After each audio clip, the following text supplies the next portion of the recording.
मित्रांनो, तुम्ही upper चेस्टची training करत असाल तर बेंच आपला कोणत्या हाईटला लावायचं हे आपण समजून घेऊयात। सगळ्यात पहिल्यांदा आपल्याला फ्लॅट बेंचवर बेसलाईन पासून एक सेटिंग आणि दोन सेटिंग या दोन्ही सेटिंगवर आपल्याला बेंच ॲडजस्ट करायचा आहे। या दोन्ही सेटिंगवर बेंच ॲडजस्ट केल्यानंतर ना आपल्याला डंबेल प्रेस परफॉर्म करायचा आहे। त्यासाठी आपल्याला आपल्या बॉडीच्या कॅपॅसिटीनुसार वेट चॉईस करायचे। वेट चॉईस केल्यानंतर ना आपल्याला डंबेल प्रेस परफॉर्म करायचा आहे। डंबेल प्रेस परफॉर्म करत असताना सेटिंग 2 वरती आपण अँगल लावलेला आहे।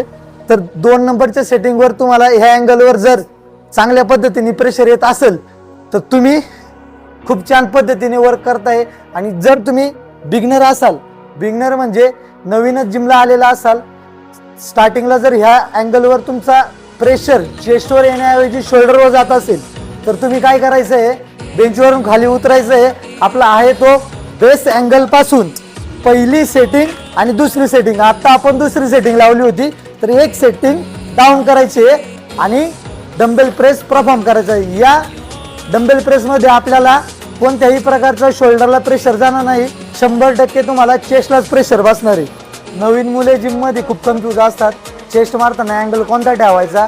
तुम्हाला पुन्हा एकदा सांगतो, नोट करून घ्या। आपल्याला बेस लाईन पासून पहिली सेटिंग आणि दुसरी सेटिंग यावर आपल्याला बेंच ॲडजस्ट करायचा आहे। दुसऱ्या सेटिंगवर जर तुम्हाला चांगल्या पद्धतीने chest press dumbbell chest press जात असेल, चांगला प्रेशर येत असेल तर तुम्ही खूप छान करताय।